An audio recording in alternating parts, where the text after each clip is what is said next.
Près de 180 États étaient représentés mardi à la 22e conférence des Nations Unies sur le climat à l'occasion de l'ouverture du segment de haut niveau. Rappelons que la Convention cadre des Nations Unies sur les changements climatiques, adoptée en juin 1992 à Rio, a pour objectif de limiter les effets du changement climatique en stabilisant les concentrations de gaz à effet de serre. La COP22, voulue comme la conférence de l'action, a pour ambition de mettre en œuvre les objectifs fixés l'an passé à Paris. La présidence marocaine a souhaité que le continent africain puisse bénéficier d'une attention particulière lors de cette conférence internationale afin de valoriser les mécanismes de coopération sud-sud.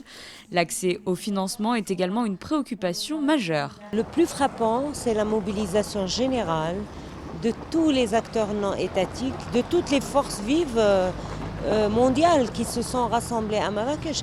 Le rassemblement de Marrakech est juste exceptionnel pour une COP.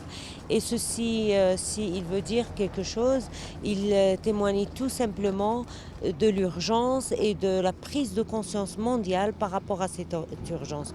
Nous sortons d'une réunion où d'investisseurs et de philanthropes qui ont mis la main dans la main pour trouver des solutions, pour augmenter les échelles de projets, rendre je dirais palpable toutes les promesses de Paris et puis donner accès à l'eau potable, donner accès à l'énergie, donner accès à la sécurité alimentaire grâce aux philanthropes dont l'argent va servir de levier et grâce aux investisseurs qui vont aller dans des projets beaucoup plus importants. Le prince Albert II s'est exprimé ce mardi au nom du groupe d'intégrité environnementale auquel la principauté appartient aux côtés du Liechtenstein, du Mexique, de la République de Corée et de la Suisse. Il a souligné l'importance de l'entrée en vigueur de l'accord de Paris 11 mois seulement après son adoption à la COP21.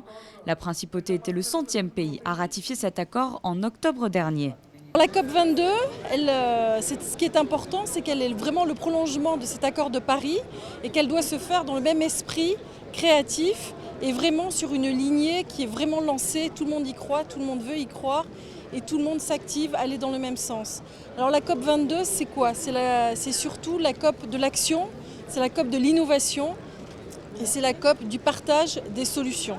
Nous avons participé au sein de cette COP 22 à un colloque sur l'interdiction des sacs en plastique. Je rappelle que Monaco, déjà, depuis le 1er juin de cette année, a interdit l'utilisation des sacs plastiques à usage unique et s'est engagé également en faveur d'une mobilité douce avec beaucoup d'actions au sein de la principauté de Monaco. Le soutien aux pays moins avancés en matière environnementale et notamment en faveur des petits États insulaires en développement est également un pilier de l'action du gouvernement monégasque.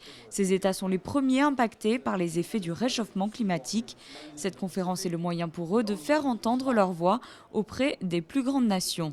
On doit prendre prise de conscience. C'est un problème non seulement au point de vue de moralité, mais c'est notre survivre comme peuple, comme humanité. Donc c'est le même message qu'on passe chaque fois qu'on se trouve ici.